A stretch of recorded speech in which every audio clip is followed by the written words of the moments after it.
All right. I think we're live now. I hope we're live now.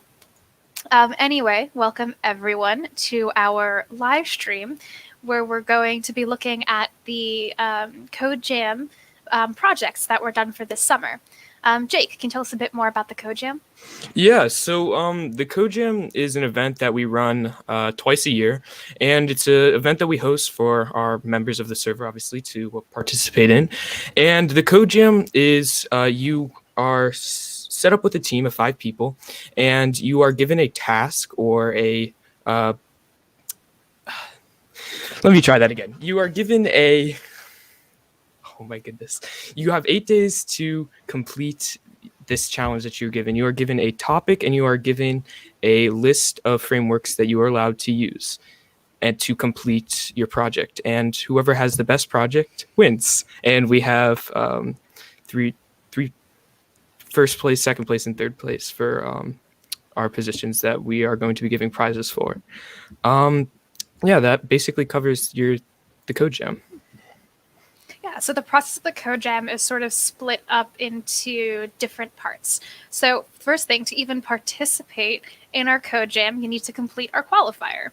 So you need to complete a small coding challenge. In this case, it was you had to make a table, make a function that's called make table, and you have to produce this gorgeously formatted table. So anyone who participated was able to complete that challenge.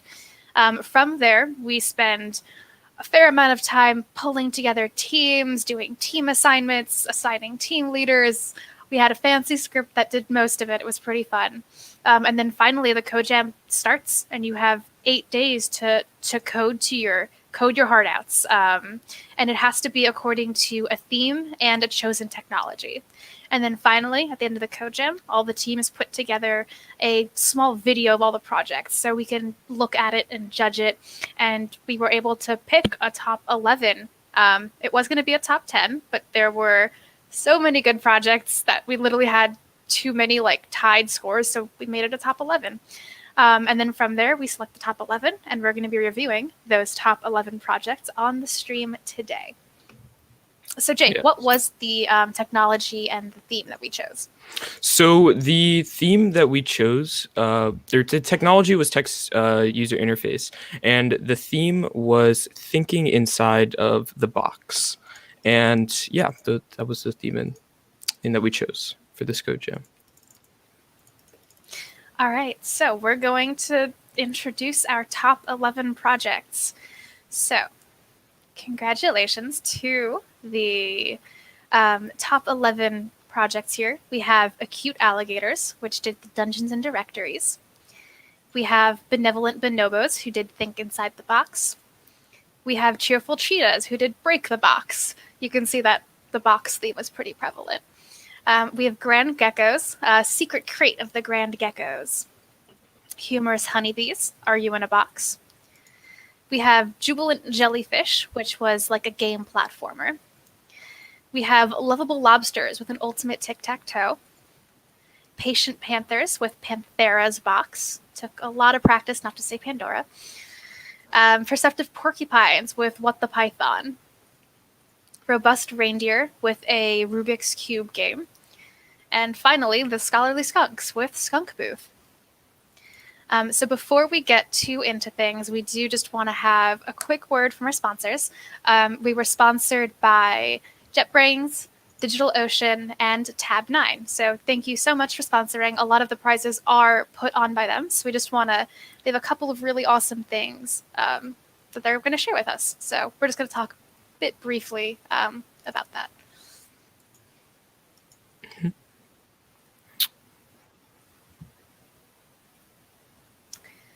All right, so Summer Code Jam 2021, a word from our sponsors. So thank you so much to Tab9. For those of you who don't know, Tab9 is an AI-powered code completion tool. So it'll just help you write your code for you. It's very smart, trained on a large data set. And you could also have a free forever basic plan. So if you want to try it out and test it out, go for it. Tab9 has provided 8 licenses, 1-year pro licenses that the winning team can choose. So thank you, Tab9. And also thank you to DigitalOcean. They're a pretty big sponsor of us. So DigitalOcean is a compute platform that is just, it's one of the big ones along with AWS and all the others. So they offer seamless management of infrastructure. So you have droplets, which is just scalable compute services. You can start small, go big, and it'll scale accordingly.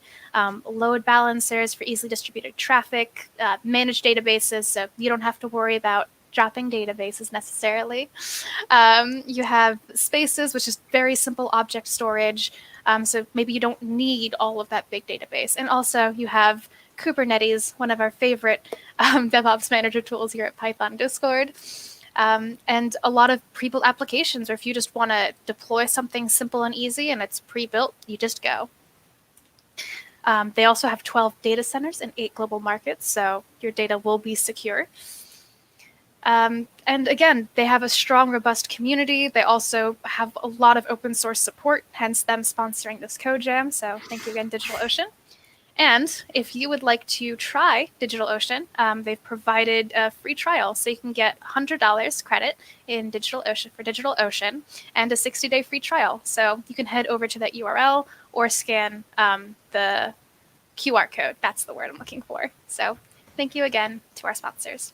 And we're going to get into the projects now, I believe. Yeah, so this first project actually comes from the Acute Alligators. If someone wants to post that link in the chat to their GitHub repo. So the team members for this are No Remac, Free, Ants the Bull, Isaac565, Howl's Moving Cadaver, and Frontogenesis. And they have a project named Dungeons and Directories. So this is a roguelike game where the dungeon is built on your file directory. Each subdirectory is another room in the dungeon. The goal is to make it to the deepest depth of your file structure.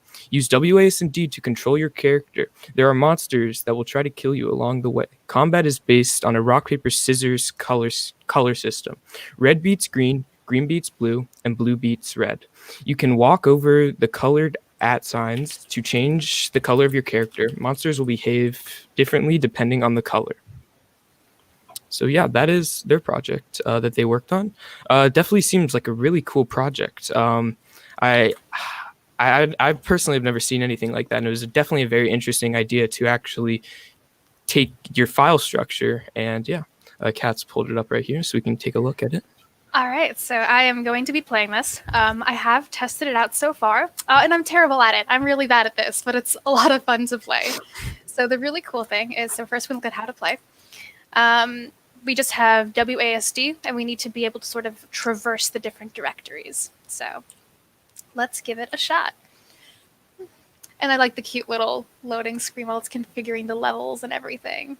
So I am that little dollar sign. Oh boy.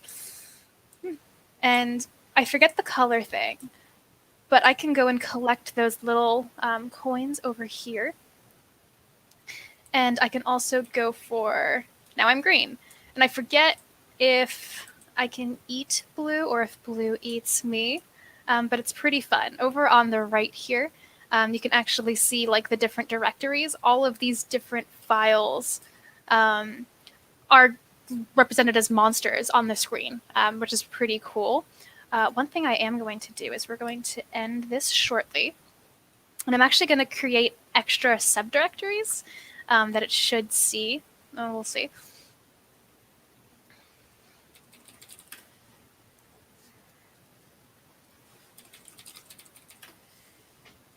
And we're going to try it again.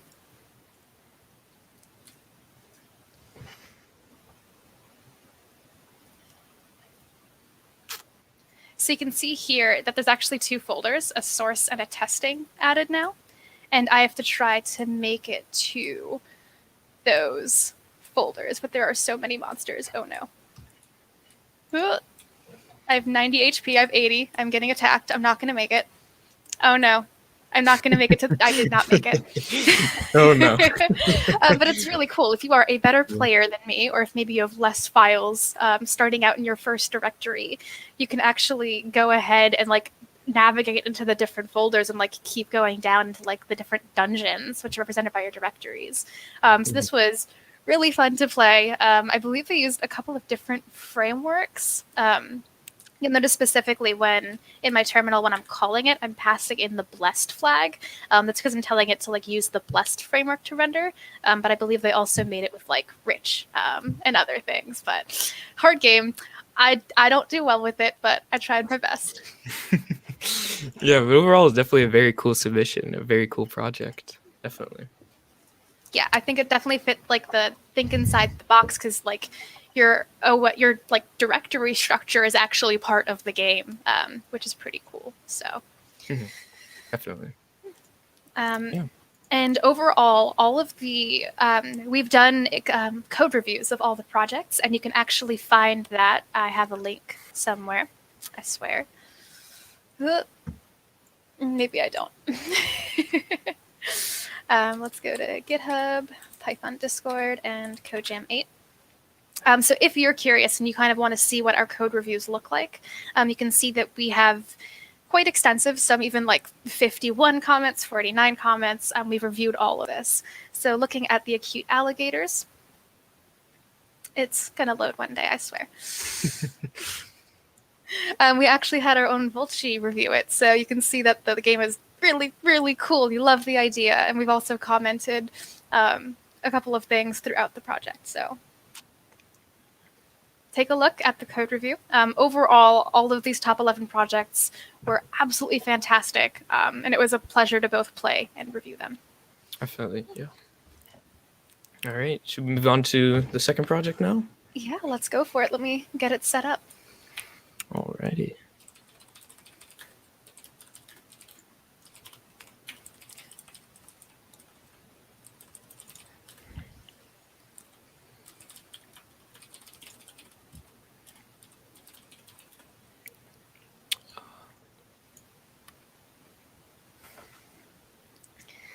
All right, so tell us about our next project. I believe it's by the Benevolent bonobos.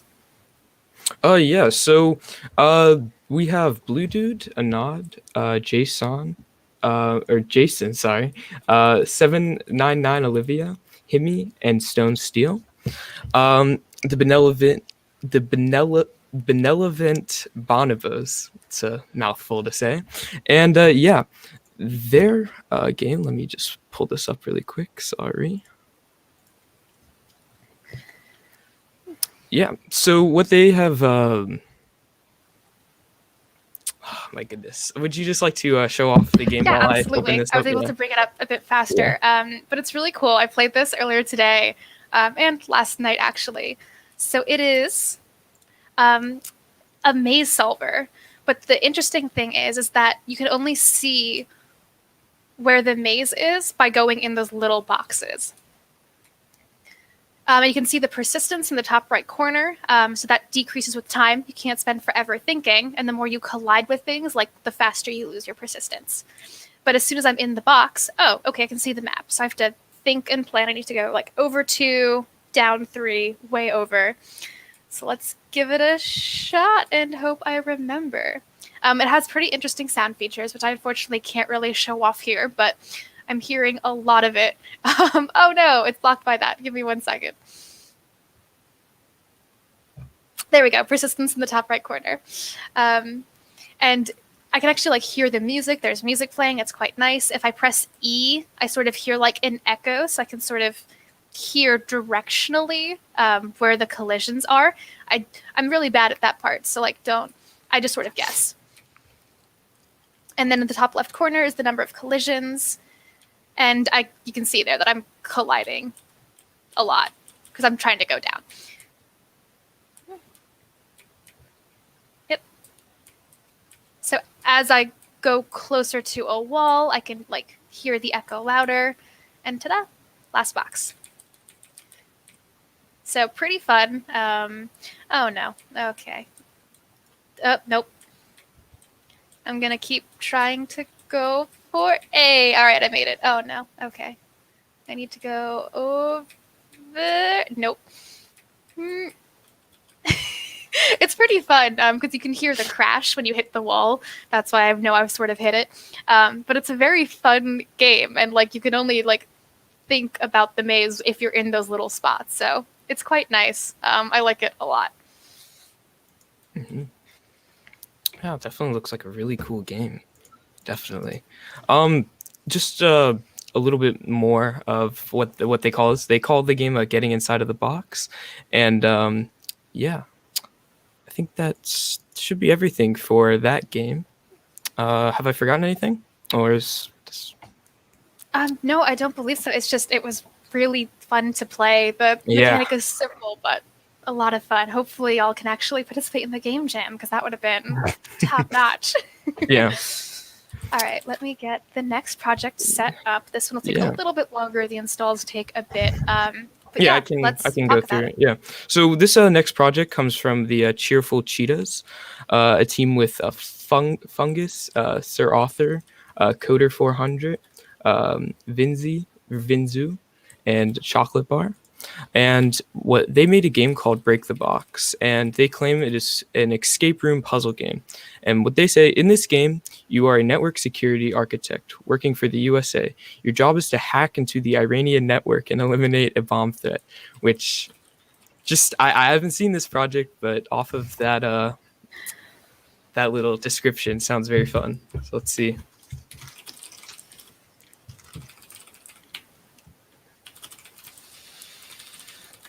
Give me 1 second. It's Yeah, taking take a your time. little bit to spin up.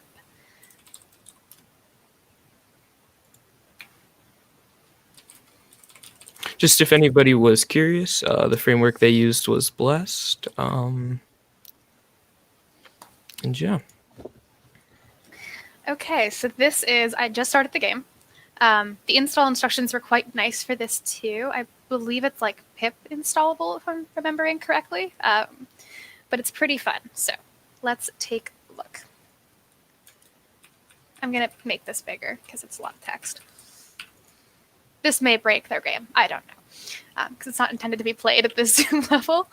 So as a network security architect working for the USA, I broke into the atomic program for Iran, and we need to analyze the data and recognize any signs of imminent nuclear attacks.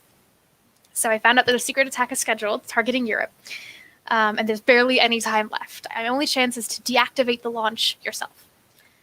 So the system has a built-in artificial intelligence program to stop intruders, and it'll actually like work against me. So I have to hack the system, gain root access, and then shut down the nuclear launch. So this is us hacking into the system.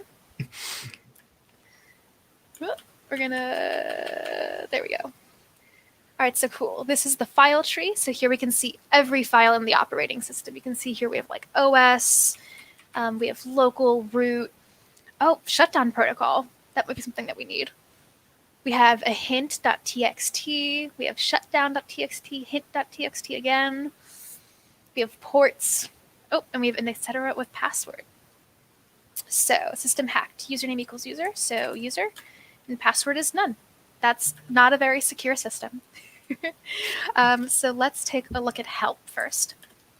So these are all of the different commands we can use. This is very accurate to like a basic Unix system and like the commands you have available. Like we have touch, we have change directory, clear, copy. We have a couple other ones. We have tutorial. Let's take a look at that one. Okay, so we can do help. Oh, we can do help on a specific command. We can show the full file system. So if we ever forget what the command is, we can take a look here. Yep, so we can read, we can write, we can make a new file. Oh, we can decrypt. Oh, we can even translate Morse code. That's not part of your standard operating system. And we can even do IP searches. So let's do tree. All right, that's cool. So let's take a look at this meeting transcript.txt in desktop. So it's cd local root desktop. Nope, that is not the case. Let's try that again. So let's cd into the OS, cd local, cd root, cd desktop. All right, and let's take a look. I believe it was help read. Okay, so we can read the file and then the mode. Cool. So let's do read meeting transcript.txt. I need to try binary mode. Okay. Darn. So let's try something else because I don't really feel like dealing with binary today. So let's look in user. Oh, there's a key new. Can we read that one?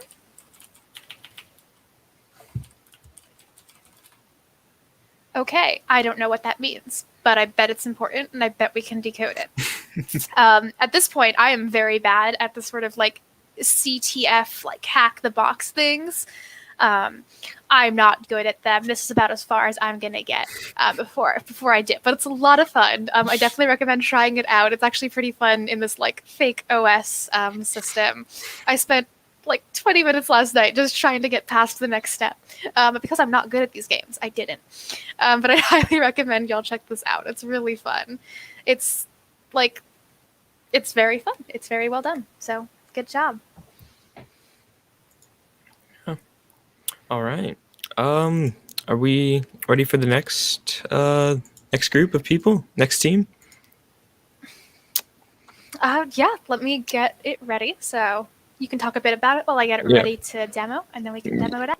Yeah, so this next team, they're the Grand Geckos, and this team is Sophie.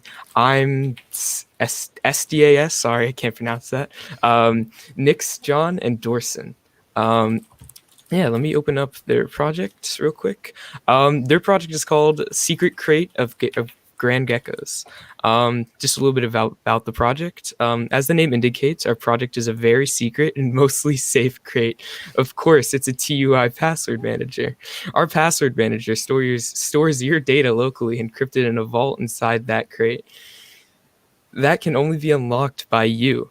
You can add credentials as you wish, but if you don't want to bother with creating safe passwords, just leave it to us. We will do it. But you can also store your pre-existing credentials as well. It will be safely stored in the vault. Sounds great. That actually sounds very funny. I'm excited to see this.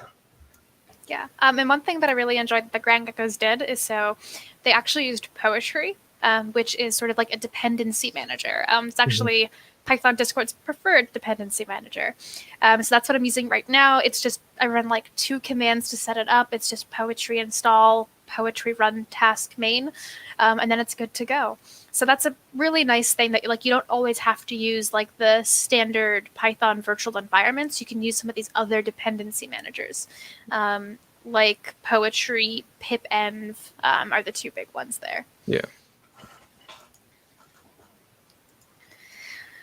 Okay, let me get this set up. It finally finished installing. Just thinking about it. There we go. All right. All right. So I can register, I can log in, or I can exit. Well, I don't have a login yet, so let me register. I'm going to be cat. Cool. And I need to type my password. How about we try just Python Discord, all lowercase.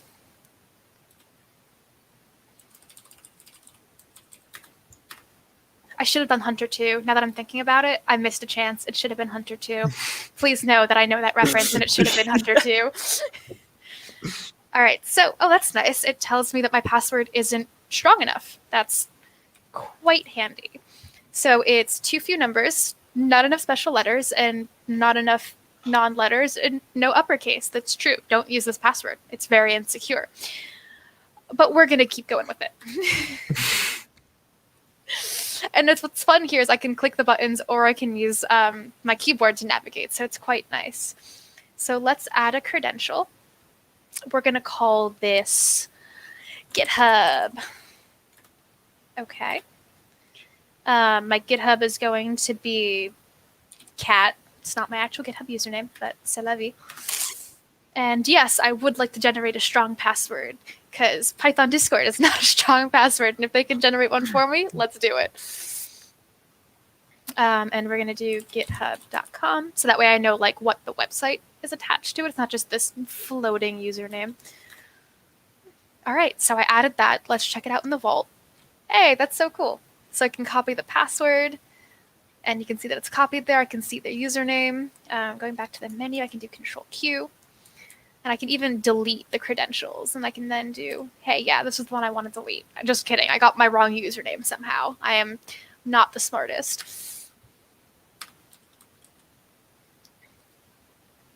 Ta-da! Credential deleted. So this is really cool. It's very well done. Like it's again like the secret crate of the grand geckos. The color scheme is nice. The vault has a lot of cool features. I think I may be missing a feature. Let me double check. We're going to look at their README because the READMEs are the best place to find information.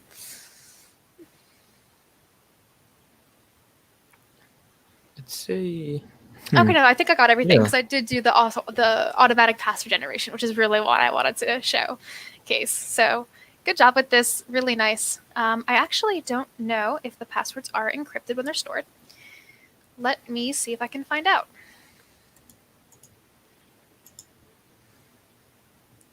I think they just, hold on. I think it's just stored in SQLite.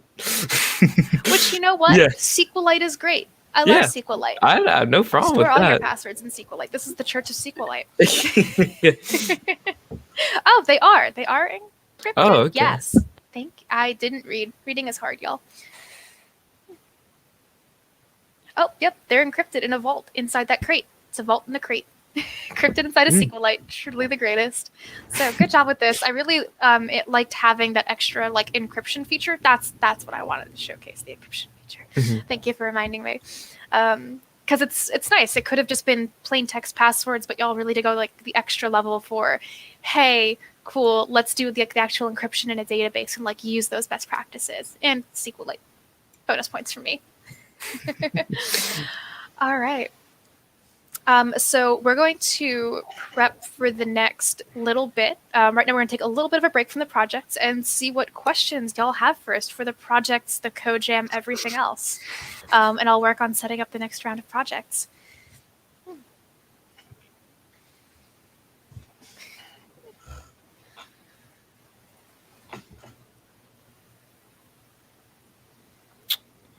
All right.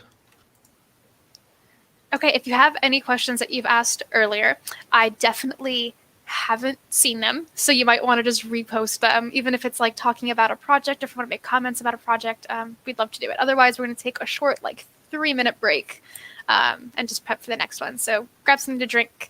I know I need to, and then we'll soldier on. Oh.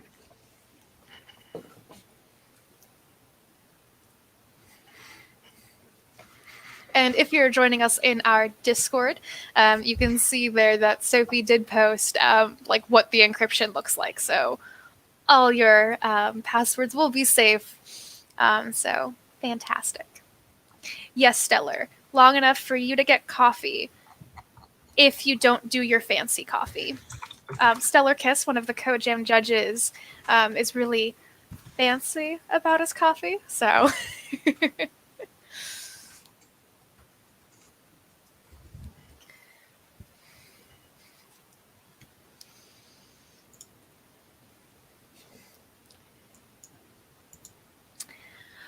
So I'd have to. So Know You asks, what are the 2 projects that made us do a top 11 instead of a top 10? I don't know off the top of my head. I'd have to go look at like our very lengthy scoring sheet for it. But like I did the scoring multiple ways, and no matter what, we had 2 teams, like different teams that would tie depending on which way I scored it. And I'm just like, okay, I guess we're doing a top 11. So we decided to include because it was 4 teams that had tied twice. So we decided to, instead of like choosing, and like 3 of those 4 teams would have made it in with those scorings, no matter which way we did it. It's just that we'd have to tie break one of those 2. So we decided just to make it a top 11 because the projects were so fun and so high quality.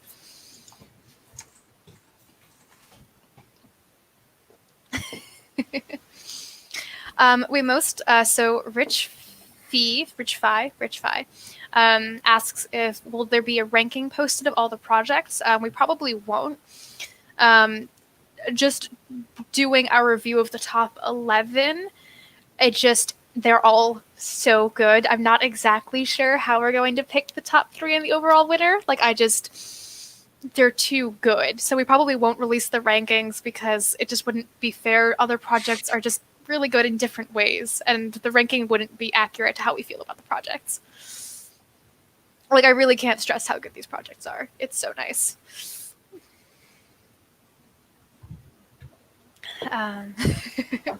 Okay, let me get the next project set up, and then we can get going. All right, exit. I need to decrease my window size. All right, so the next up is what we're going to be reviewing is the Humorous honeybees. Are you in a box? Take it away, Jake.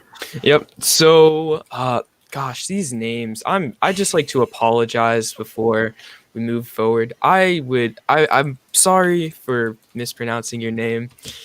It's my fault 100%. But anyways, so for the Humorous honeybees, they have objectivitix, lognarius, nop, JLW, and STGTEL. Whew, okay. So, yeah, let me just. So here's their little about me. Are you in the box? You are confirmed in what seems like You are confirmed in what seems like gigantic labyrinth boxes, and you have to escape. However, the only way to get out of the box is to tag its 4 outer walls, and deception can be around every corner. Can you successfully complete the 7 levels? Yeah. All right, sounds like a cool project. All right, Kat's got it pulled up. Here we go. Oh no, that's definitely going to break their thing because their thing is a box. Give me 1 second while I absolutely destroy this project. Let me try that again. That is entirely me wreaking havoc on the terminal. Okay, so let's look at how to play. Ooh, I love that little text animation in the background. Very nice touch. So I can use the arrow keys or WASD to move. I have to so I'm in a box. I have to figure out if I'm in a box. And I can do Shift WASD to tag the wall if I think it's one of the 4 outer walls. And if I find the 4 ones and they're correct, I win. Okay, let's give it a shot. Okay. Yep, we're gonna first level. Okay, found the first wall. I'm pretty sure. We're gonna mark it. Top wall. Yes. What's really nice and that you can't hear is that whenever I mark a wall, there's a really soothing gong sound played. It's kind of nice. Okay, I think I found the left wall. Yes. Okay. And whenever I hit a wall and run into it, I hear a little sound. I don't know how to emulate it, but it's a little RPG when you mine in an RPG. Hi, I'm a giant nerd. Little pickaxe sound. That's what it sounds like. Hey, I knew it. I was in a box all along. Okay, so now we're gonna do this other level. So is this the left wall? Probably, sure. That's probably the top. Bottom, sure. Oh no, that was not the top wall. That was not the topmost wall. You can see here that it actually wasn't. So this is actually the top wall. And because I messed up, I have to go back and tag all of the other walls. Oh, and you can see there, I'm pretty sure this is the right one, but that wasn't the bottom wall either. Nope. I have to keep going. And I think this is the bottom wall. I messed something up. It didn't actually do all of them. Okay.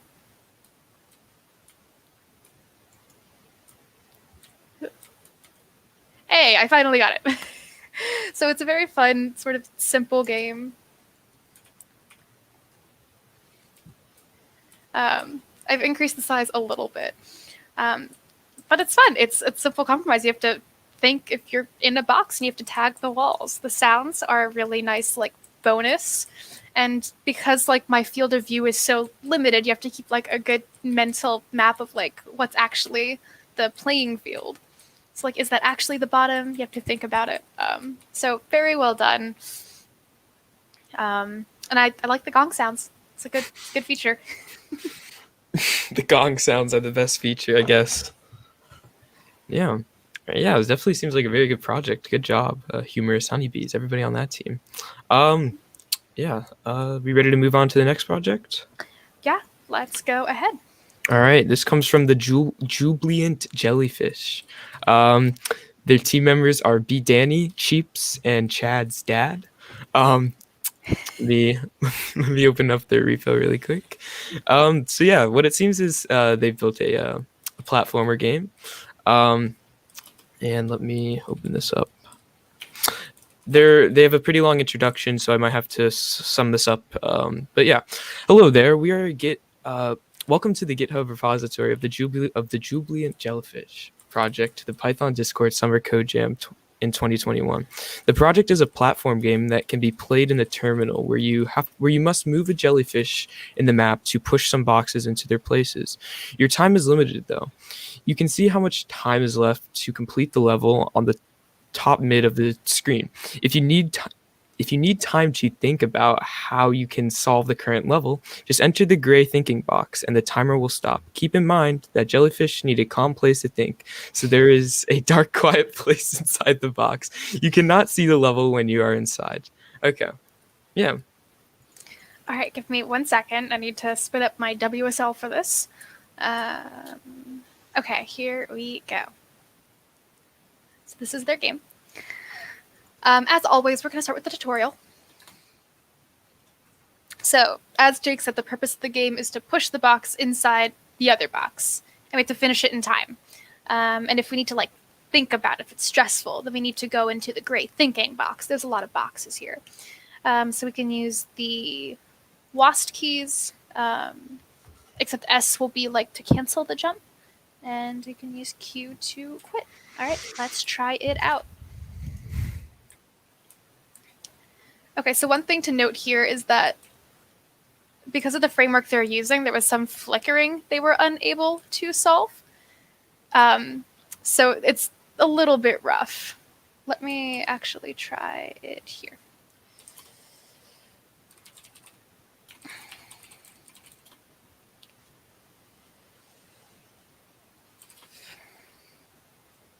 So I won't show too much of it, just the flickering was intense. But overall, the game had a really fun concept. And if I like lower the refresh rate on my screen, it becomes a lot easier to play it and view it. So overall, it's a fun concept of like a basic platformer, but you have to push box inside a box, and then you can have time to think about it, like as the levels get more complex when you're inside a different separate box. So it fit this theme really nicely. So it was pretty cool for that. Any other things you want to mention from the README, Jake? No, I think that should be everything. Actually, there is one thing actually. One of the creators claims that they have a low resolution display. So, and here's their little paragraph about it. TUIs by their nature are not meant to display games with moving elements, and this shows in some aspects of the project. For example, the technology I base my game physics engine on are Pygame Rect. On Pygame Rect uses only ints, and we use graphical elements that were less than 5 pixels high or wide, which the platform elements only had 1 pixel high. To this problem, I came up with the solution of upscaling the whole physical simulation of the action. To this problem, I came up with a solution of upscaling the whole physical simulation of the action so that we can cause bigger ints of accuracy and reducing the coordinates before rendering. All right. Yeah. So that's just their little reasoning behind low resolution displays and how that can cause problems while using text user interfaces and trying to make games with that. Yeah, and one thing that I wanted to point out with this project is so a lot of the Code Jam projects, because we reviewed every single video from every single team that submitted a video, is flickering is a problem, because with text user interfaces you have the terminal, and it only display one thing at a time. So if you want to update the terminal, you need to rewrite over it. Salt Die, our resident text user interface expert, recommends that instead of rewriting the whole image again and again and again, you instead calculate the difference. So what has actually changed, and then you only rewrite the difference there. So you save computing power, and then the whole thing doesn't flicker, only the moving parts. So that is the pro tip from Salt Die. And Adil Varsh asks what terminal I'm using. I'm actually using Windows Terminal. So it's using PowerShell, and then I also have the Windows subsystem for Linux too. So for that, it's just a basic Ubuntu Bash terminal. Yeah. So nothing too complex. I did run through all the projects last night to make sure they all worked, and they do, either on WSL or in Windows. So. Yeah. Also, one last thing. There was just 2 people who were working on this who remained active on their team. So yes, good job to them. They really only had 2 of them that could really do this project, and this is a great project for just having 2 people. So yes, you guys did a fantastic job for only having 2 people. Yeah, while I set up the next project, do note that like a lot of teams experienced like people dropping out and all of that stuff. Like it wasn't just you, it wasn't just your team. But for those who like pulled through and submitted stuff, like it's awesome, and good job there. Yeah.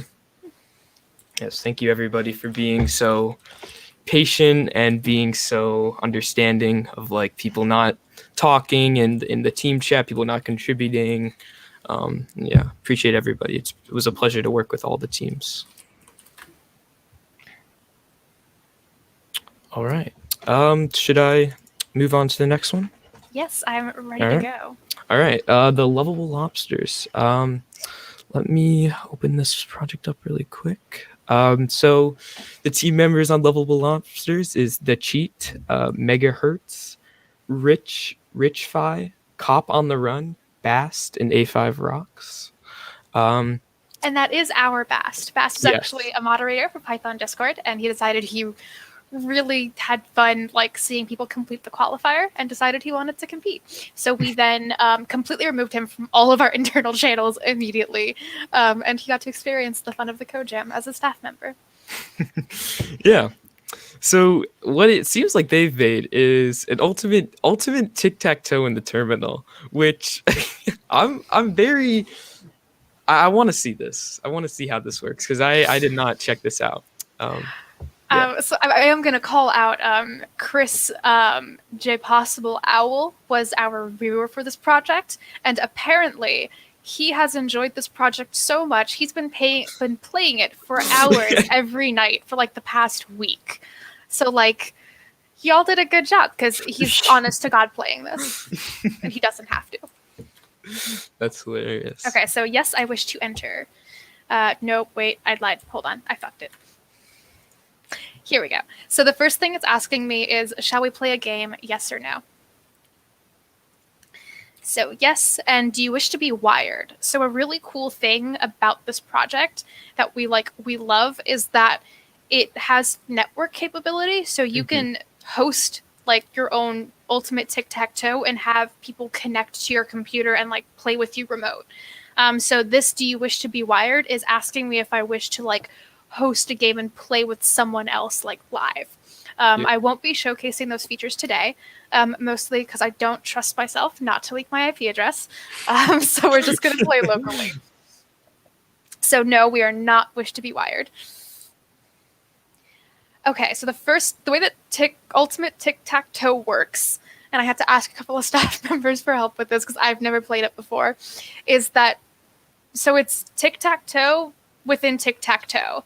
So the first player gets to choose like which grid they're in, and it's, I'll just play it. We'll just play it.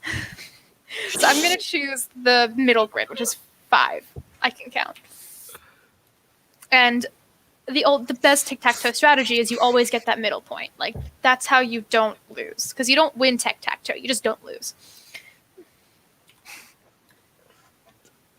Okay, so you can see there that I marked it. Sorry, this is a little bit hard to see. I tried to zoom in, but it wasn't quite ready for a zoomed-in terminal. But I do recommend that you actually launch this game and play it yourself. It's a lot of fun. So because player 1 did the middle grid, and the middle thing in that middle grid, like that determines where the next person has to go. So now this player 2 is forced to go in the middle grid. So I'm going to go in the bottom left corner. And because I went in the bottom left corner, the next active grid is now the bigger bottom left corner, if that makes sense. There are also like good instructions in their README about like how Ultimate Tic-Tac-Toe works, so I recommend reading it. It makes a lot of sense.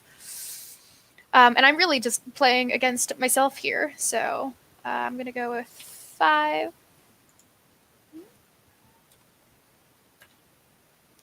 So I went in the middle, which brings it back to the middle, but now it's player 2 turn. So if I go 2, then it goes to the bottom. And see, the problem here is that if player 1, the red X, decides to go in the middle again, it's going to make player 2 go back to that middle square, and they'll get tic-tac-toe, and like that can't be stopped. So you actually have to it's like 4D chess, but really it's like 3D tic-tac-toe. So for instance, if player 5 does do that middle one, it goes back here, and then player 2 gets their first square. So this is really awesome, and what really I think pushed it over the top was just that networking capability, which again I won't show on screen because I don't trust myself. But let's take a look at their README itself. So Ultimate Tic-Tac-Toe in the terminal, really fun. Here they have a how to play for how to actually play Ultimate Tic-Tac-Toe. Pretty fun. So they have a nice basic setup that they can do it with both in Linux and Windows and Bash. I tested this both in WSL and Windows, and it worked like really nicely in all the platforms. And so here you can do like the WebSocket URL, so you can host it locally, or you can maybe like spin up a VPS and like host it live. So it's pretty cool. Like do you wish to be wired? Yes or no. If you do the WebSocket URL. You can make a lobby, you cannot. And they also have a very helpful like terminology for what's like a subgrid, a player token, a captured subgrid. It's pretty cool. So I do appreciate like the effort that went into their README. They added networking. The execution went really well.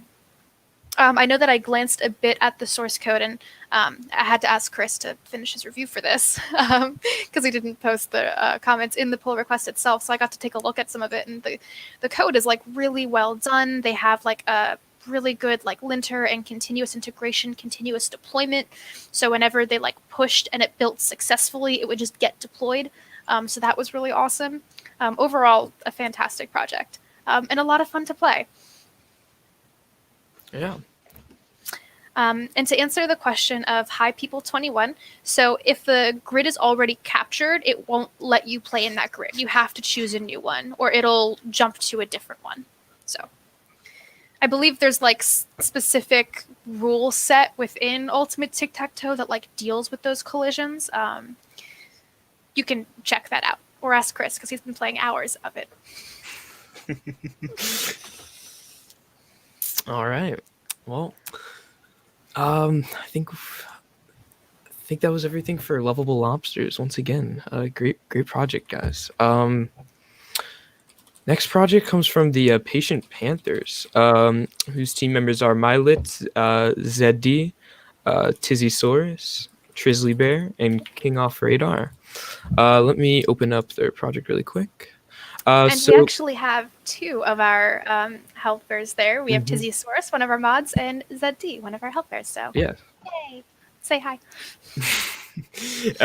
So their game is called Panthers Box, and I'll just read their little game guide. The game consists of a ball and sets of redirector arrows. To complete each level, guide the ball towards the goal by rotating the arrows.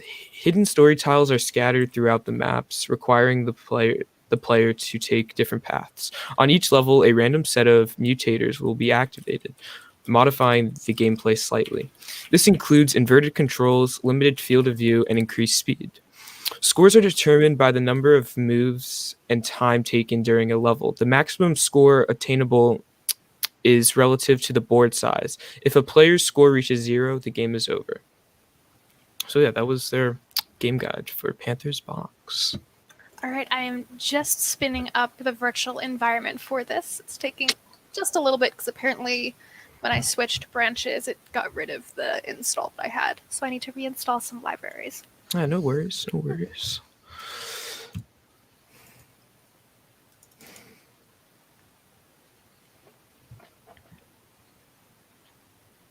If anyone was curious, they're using Rich for their front-end graphics library, Pillow to parse level images, Boombox to play audio, PyYAML configuration for basically so you can read YAML files, keyboard handler for Windows, and PyInput, which is a keyboard handler for Unix. If anyone was curious. Yeah.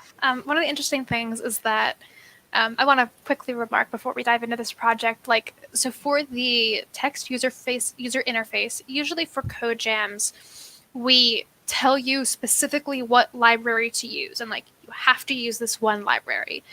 For the summer 2020, it was Django. People had to use Django. If you didn't, automatic DQ. For this case, because text user interfaces, like the libraries and the frameworks, there are so varied, and the history behind them is rather interesting. It was usually originally only for Unix systems. So if you're on Windows, you are SOL. So there's a lot of different libraries that sort of rose to fill specific niches. So we actually had people could pick from a list of text user interface frameworks and libraries. One of the ones that we allowed was Rich, which although isn't a traditional framework, it's really just a very pretty printer in terms of Python. This team decided to add additional libraries to supplement Rich to make it work. So they added PyInput and Pillow and all of that to add that extra functionality that other frameworks just had out of the box. So I do appreciate that extra effort for trying out a new framework and everything. Yeah. Okay, so there is sound to this. It's the little typical Pac-Man sound.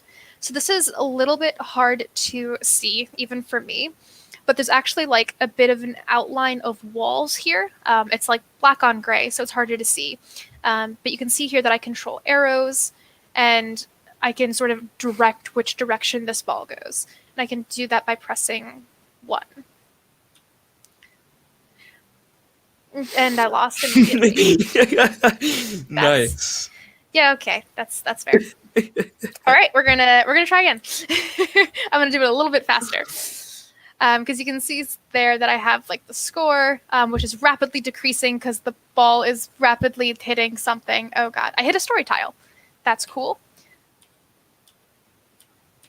Oh, I can't change the thing. All right, we're gonna restart. So I can direct it downwards. It's going to hit that wall.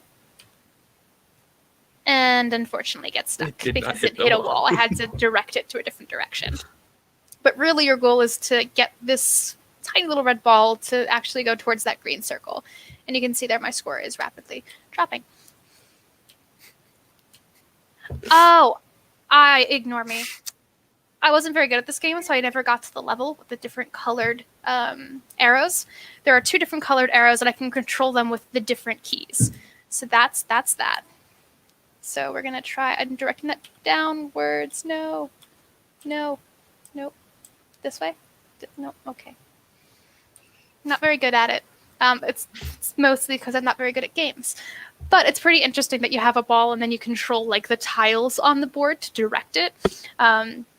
Pretty fun that you have to make that movement happen, and it's pretty well done. I had fun attempting to play it. So good job. I'm gonna try it one more time because okay, wait. So we're gonna direct it that way. Okay, cool. Down, down, down. Nope. Okay, I figured it out. It's going left. It's gonna go down. Then it's gonna go right, and then it's gonna. Oh nope, that was the wrong button. So you can see here there are a lot of different colored arrows, and like if I press one color arrow, it moves all of them.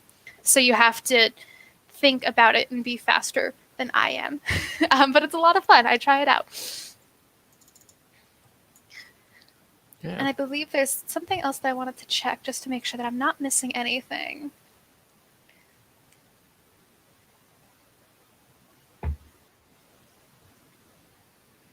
Yeah, so the audio, that's what I wanted to mention. We actually use like Boombox, which is a pretty nice cross-platform like audio player. Like I like the sound. It worked fairly well, so good job. And you can see here their README actually goes into like the different modules. Like you have the back end, front end, the sounds, the different keyboard handlers. So good job. I really like how this is set up. Yeah. All right. This next project comes from the Perceptive Porcupines. They have Brian Cohen, Ethan Sokol, Mustafa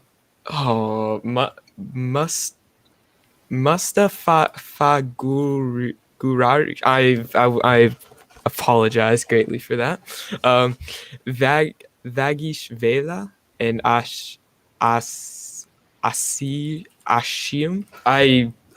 I greatly apologize. I definitely butchered a lot of those names. So yeah, this project is called What the Python. Find your and here's the little like about me of the project. Find your solutions to your Python errors without leaving your IDE or terminal. Ever had Python throw an error trace back longer than a CVS receipt? Is it a dizzily to read through the bunch of cryptic lines trying to figure out exactly what caused the error? Do you look like a traceback and go, what the Python is a simple terminal user interface that allows you to explore relevant answers on Stack Overflow without leaving your terminal or IDE. When you get an error, all you have to do is swap Python for WT Python when your code hits an error. You'll see a textual interface for exploring relevant answers, allowing you to stay focused and ship faster. WT Python is styled using rich and is an interface, and it is the interface in developing using textual. All right. So yeah, that is What the Python. All right, give me 1 second. I have to migrate to WSL for this. One thing I want to mention is that this project actually used an experimental framework. It's one that we approved like conditionally.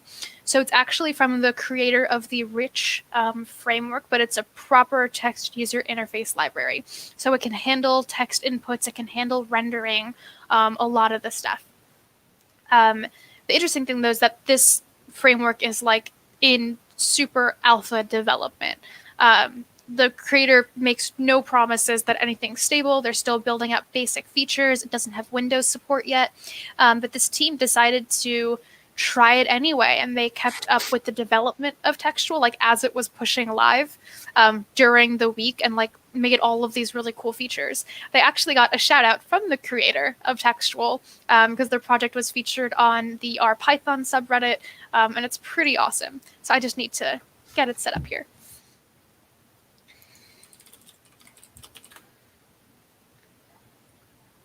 Oh, by the way, Kat, I might want to update the like name, the subtitle. You. I get distracted. Thank you. Yeah, no problem.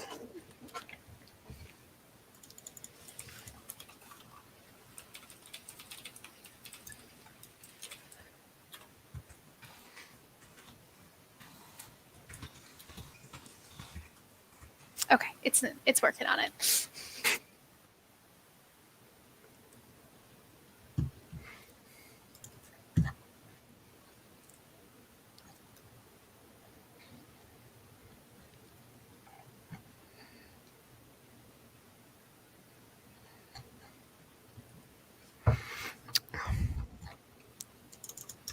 Okay, here we go. So the really cool thing about what the Python is that it's a tool first and foremost. It's not like its own standalone program. They have a couple of example files that we're going to be looking at. So we can see here that they have an example docs. If we do ls example, you can see that they have a couple of like already made files. So the first thing, they actually made this like a command that you can run. So you don't do Python and then the file name. The install instructions actually make it so it's a command that you can call. So we do what the Python, and let's do division by 0 error.py. The cool thing is that you pass it like a file to analyze. So it's going to run the file. I forgot the example directory. Okay, so it's running this file. I'm actually going to showcase it. Okay. Thank you, Chris. Apparently the bottom was covered. Give me 1 second. Here we go.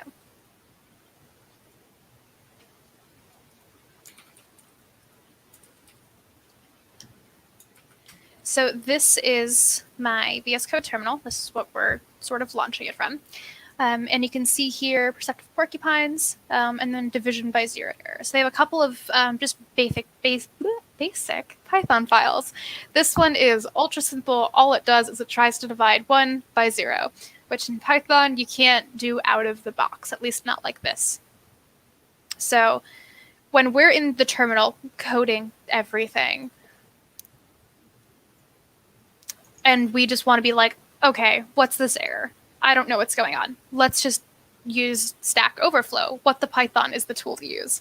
So it automatically takes this error and then loads it into Stack Overflow and gives you the different results. And like this is live from Stack Overflow. Like you can plug in this error yourself and see these exact answers. I can use both like my mouse to scroll. I can use my keyboard to do it as well. So you can see here, oh, okay, so we have to catch the error and handle it, or we have to check before we do the division. So automatically we see things here. What's really cool is they have a couple of different commands here. So we can toggle the traceback. You can see here that like, oh, okay, that's the exact traceback. It's breaking on line 1 in the module, and that's the line it's breaking on. So you can see exactly what's happening. You can also like open the browser, so it'll open this in Stack Overflow. Here we go. So we're going to press D. And it automatically opens that exact Stack Overflow page like in your default browser, which is really cool. So you can see here, it's the exact wording, the exact things just replaced in your terminal. So you don't need to like Alt-Tab to a different terminal and type it in. You can just be like, okay, what's the error? Let me just replace Python with WT Python. And as you can also just like look at the other questions, maybe the first answer isn't the best, so you can take a look at all the other ones over here. They also have like a Google button. Because I'm using WSL, it doesn't play as nice, so I'm not going to press it because it'll lock up my terminal. And you can even do like, you can show the question in terms of, do you want this to take up the whole screen or do you want to see the sidebar? So really simple, but also like a very effective tool. You don't even, not simple, but like it's very well scoped and executes its function very well. It has a very nice scope to it. You don't even need to leave your terminal and you still get a very nice experience.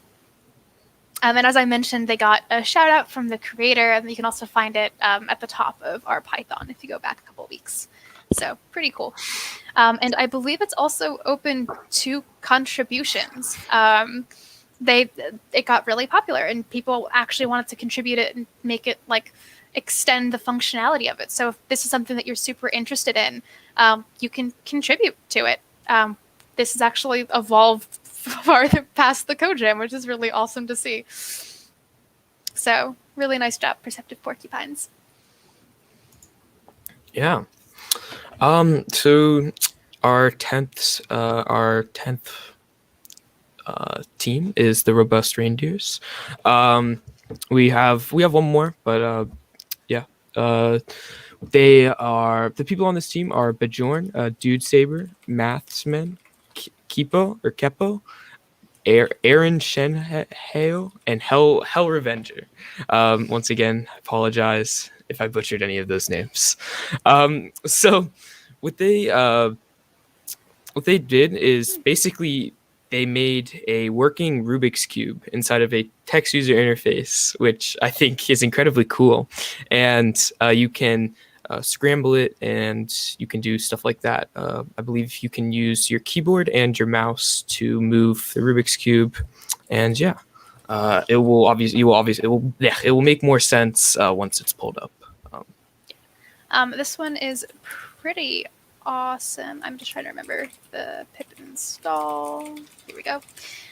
This is a full 3D render of like a Rubik's Cube in the terminal. So like it's actually 3D. It's really awesome. Oh, I forgot a flag. Our own SaltDie reviewed this. You can see the code review there. It incorporates NumPy, our favorite numerical processing and calculation library. So it's pretty cool. And I'm just waiting for it to install.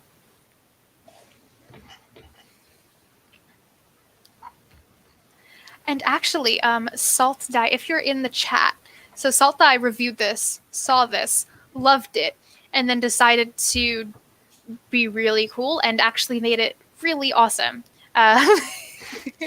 So if you could share in like the Discord live stream chat like your actual final shaded with moving background Rubik's Cube, that would be pretty cool, because this project actually inspired that. Mine's installing. Just gotta give it a little bit. And Preoct in our live stream chat asks, NumPy, you mean NP? I think I mean import NumPy as pandas, just to mess with you.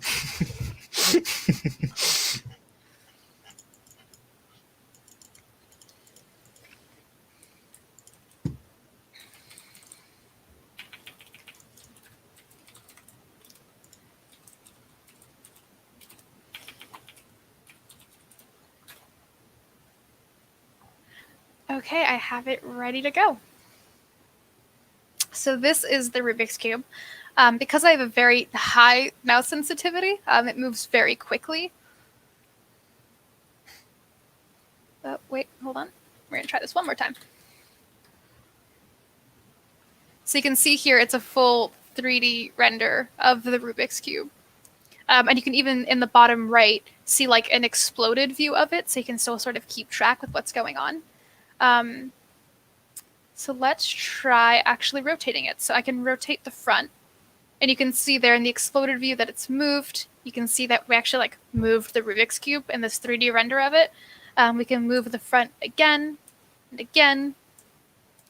Pretty darn cool. You can even like sort of see through the cube a little bit because of how it's rendering. So you can like see the white on the other side there. I'm going to rotate the middle here. What if I rotate the top?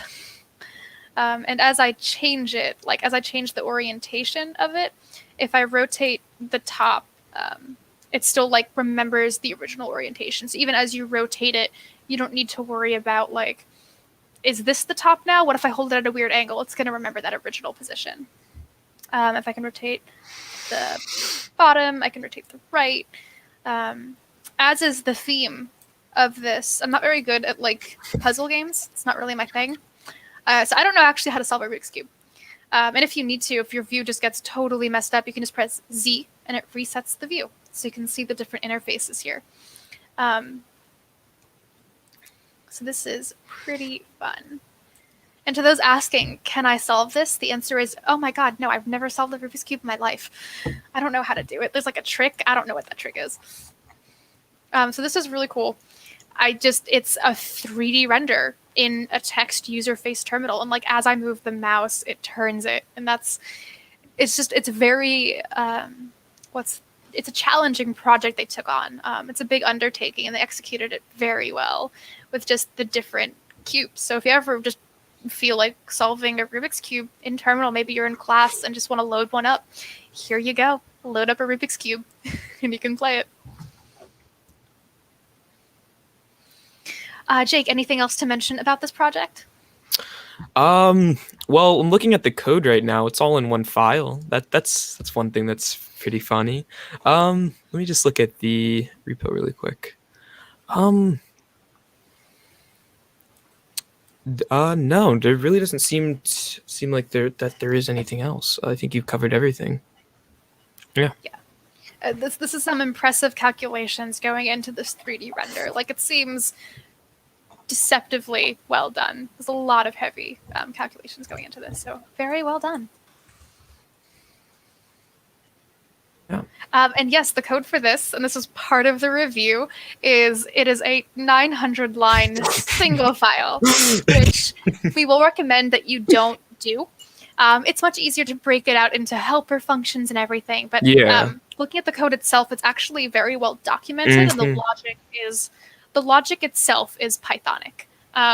It's easier to understand. It does some complex calculations, but it's done in a way where you can like follow it. I'd recommend checking it out, but also different files. I'd recommend different files in the future, just to sort of break out like where you import things and keep things atomic and digestible. Yeah. Yeah, overall, it's a pretty cool project. Yeah, this next project comes from the scholarly skunks. There is no. Oh, sorry. So there's Yang Yu, DHA, Garuna, Light Knight, and Shuriam. Let me open up the repo really quick. I know for this one I'm going to have to disable my camera for a bit, but I'll still share the screen, so just be ready for that. Yeah. So their project is called Skunk Booth, and basically it is a camera app in terminal that uses like ASCII and color text to display what's being shown on the camera. Very cool.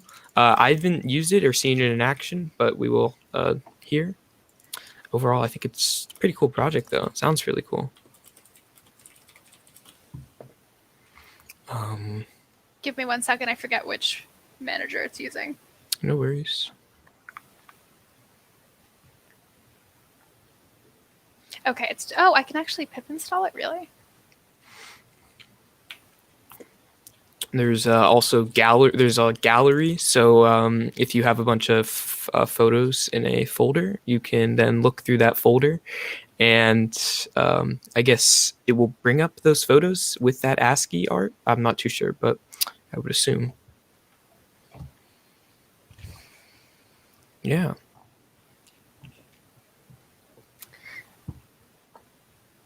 Okay, so I'm here. I just have to disable my camera because the really cool thing about Skunk Booth is that it actually uses like your live camera. So I need to have mine available to showcase in Skunk Booth. And currently it's installing it and getting ready. So we'll take a look.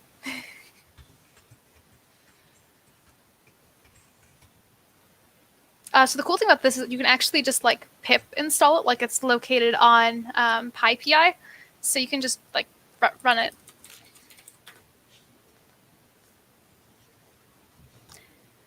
Okay, maybe.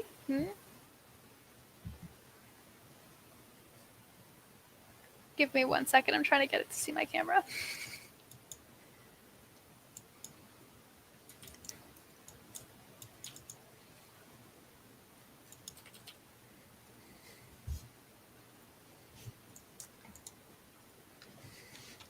Okay, so question for everyone who's on the stream. What has been your favorite project so far? And no, you cannot pick your own.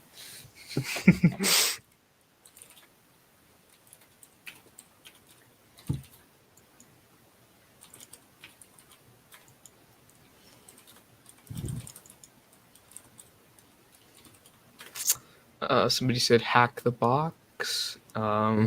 Sophie says ultimate tic-tac-toe. I don't know if that was your project or not. I think that was your project.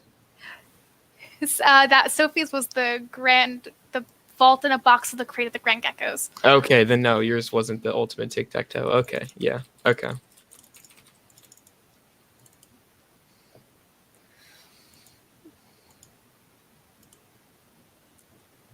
Somebody says WT Python. The Rubik's Cube one.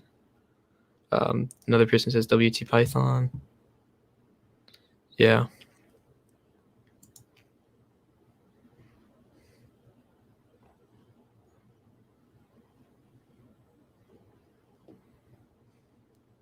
I think we lost audio, Kat, by the way. Hi, I'm back. I had to Okay. completely disconnect it from the stream. But hi, I'm coming to you live from Skunk Booth. This is like my actual webcam, as you can see, and it's rendering the images live in pixel format. Wow. So it's pretty fun. They have a couple of different effects that I'm going to play with. So let's check it out. Oh no, is it not? I will be right back.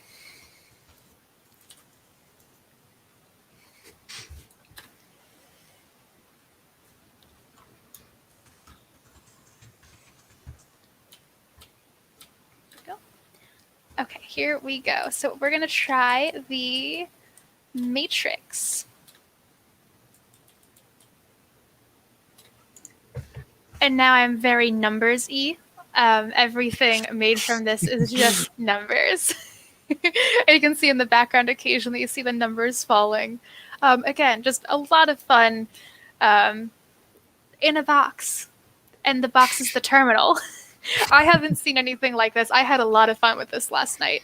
I was actually like Skyping with my fiance who's traveling, and like I had to screen share me on this because it was just a lot of fun. Let's try this behind small bars. So you can see just like the different rendering styles and everything. I just had a lot of fun with this because I've never seen like a webcam thing in Terminal, and it works really well. It's so much fun. I am a simple person with simple needs. Nah, I could easily find myself like sitting in front of this for like 2 hours at least, just messing around with it. So yeah.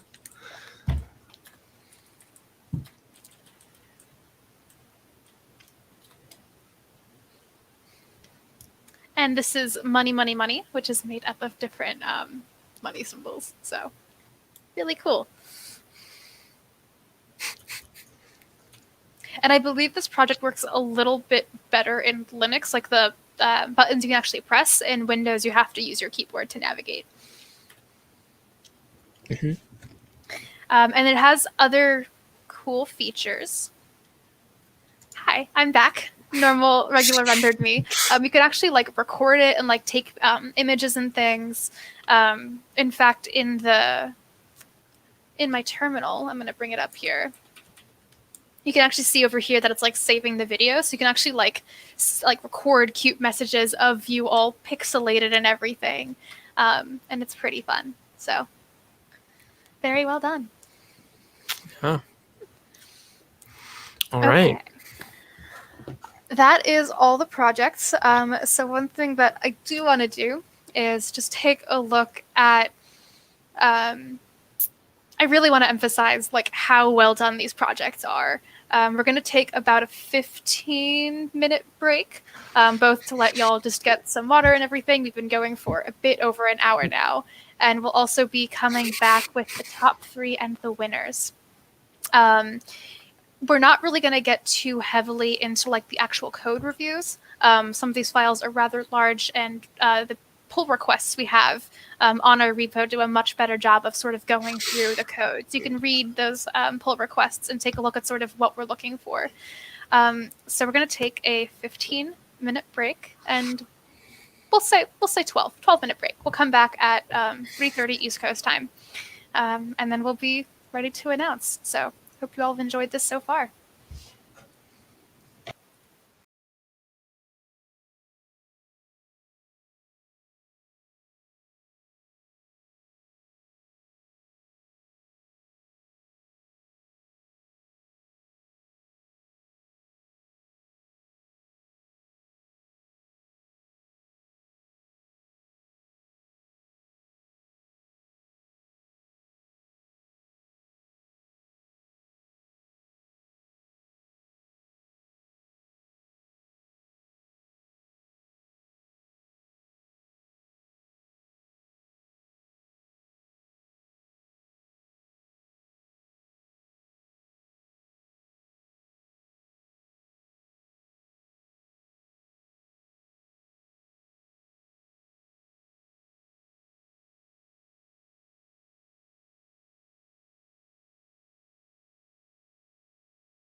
Hello, everybody, and welcome back to the stream.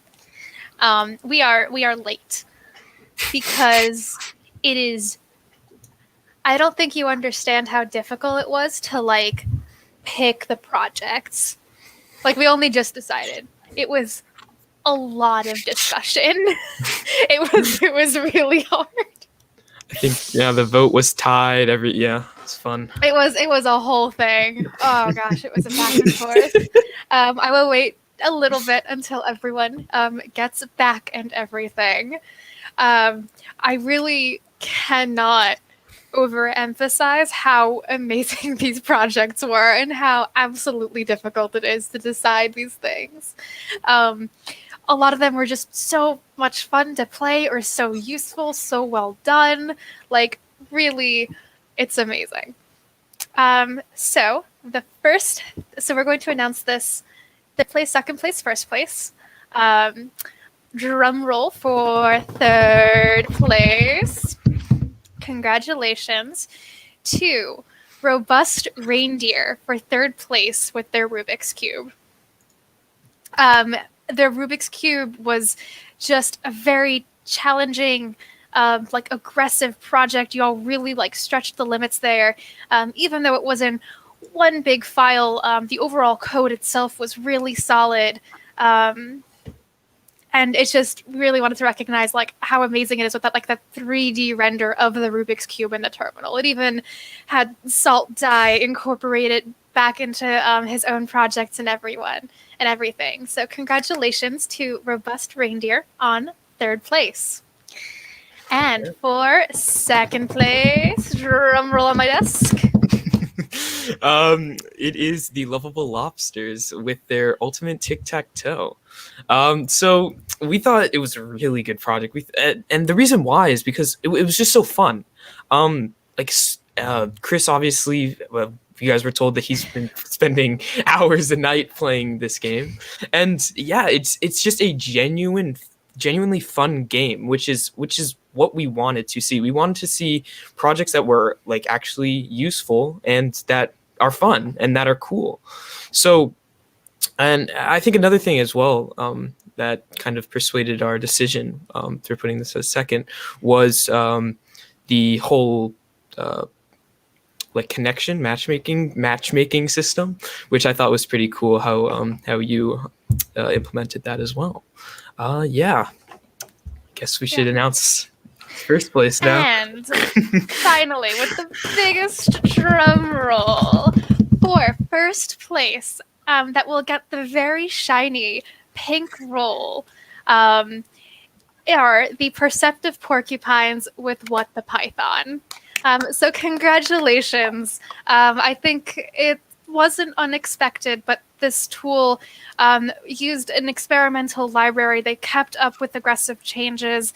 It's an actual useful tool. It's very well done and executed. And overall, it's just a really impressive project. So congratulations to our top 3 and to all of our CoJam participants, and especially the top 11. These projects were amazing, and it took us a lot of discussing and back and forth to even figure out what the top 3 was going to be. And then after that, we'd be wait, we have to pick one of them? Hold on. So really, congratulations to all of you. This is amazing. And thank you, everyone, for participating in this CoJam. Hopefully it went really well. And I appreciate you all. So we will be sticking around for just a couple more minutes. We'll happily answer questions, let you all be very excited about everything. And congratulations. Yes.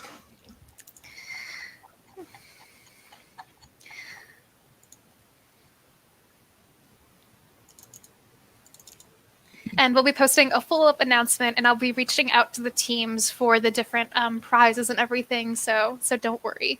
But truly, congratulations, guys. This was an amazing CoJam, and I loved seeing everything you made. Yeah. So, and for one more time for good measure, we're going to explore the winning project.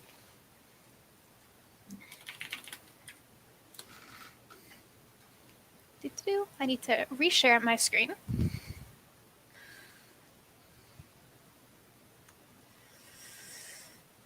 And here it is, What the Python, which is a full Stack Overflow. And a really cool thing that I think I actually forgot to showcase is that if we do a different example, like let's say example hello world, which is, I can spell world, is just all it does is print hello world and everything.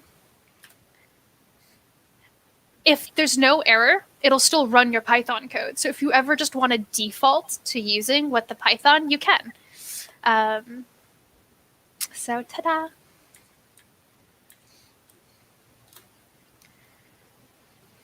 Pretty fun. So we have a couple of questions. What were the other ones in the top 6? So we had a top 11, and all of those projects were absolutely amazing. The README that we have on the CodeJam 8 repository, I'll be updating that today to sort of include all this information and everything. And we also aren't going to like rank the projects because we wouldn't have an event team left because we would just be at each other's throats. Like, it was a lot of discussion and back and forth and debating and all of that stuff. Like, these projects are all so good, and we really almost weren't able to choose. I actually have a comment. I just saw my notifications bar pop up that if I run it with, I think the N flag, that's cool. You don't even need the GUI in the TUI, the GUI in the text user interface. It can even just click here. If you just want it simple, give me a link, first link, let's go. And you can just go there. So lots of really cool features, and it's actually under open development. So congrats. Yeah.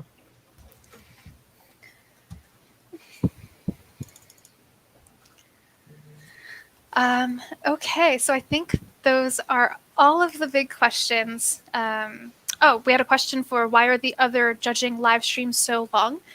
So the one thing that we're doing both for our sanity and for you all is previously the live streams had other components in them. For the 2020 Summer CodeJam live stream, it was also an interview with Eros, our local helper, who's also a CPython core dev. So part of that live stream was also just talking with Eros and a slight interview. So for this one, we wanted to keep it nice and simple and just review the projects. If you want to dive into the deeper code review, because I don't think a stream is the best medium for a code review, especially if the reviewer themselves isn't able to be on it, just go ahead and read through the pull request. And the pull requests are not merged. So if you want to comment on the review, feel free. I would love to have like a back and forth conversation, maybe clarify things or understand maybe decisions that were made. They're purposely left unmerged for a couple of days just so we can have those conversations. So really fantastic, everybody. You should all feel very proud of yourselves. Yeah. I think how many people do we even have on this CodeJam? Do we have like 60-something teams and like 300-something people or something like that? Yes, I believe so. So we had 63 teams. I believe 50-something submitted a repository. And then we had either 43 or 48, I get numbers mixed up, submit videos. So we had to watch like 40-something videos and then pick a top 11 from that. So it was a lot of stuff. So yeah. All right. Otherwise, we've been going for near on 2 hours, and it is getting late for some of the Europeans. So thank you so much for joining us. This video will be available on our YouTube if you wanted to watch it. And we'll also be posting an announcement shortly announcing the winners. So again, I really can't stress enough how awesome these projects were. And I hope you have a great Saturday. Bye, all. All right. Bye, everybody.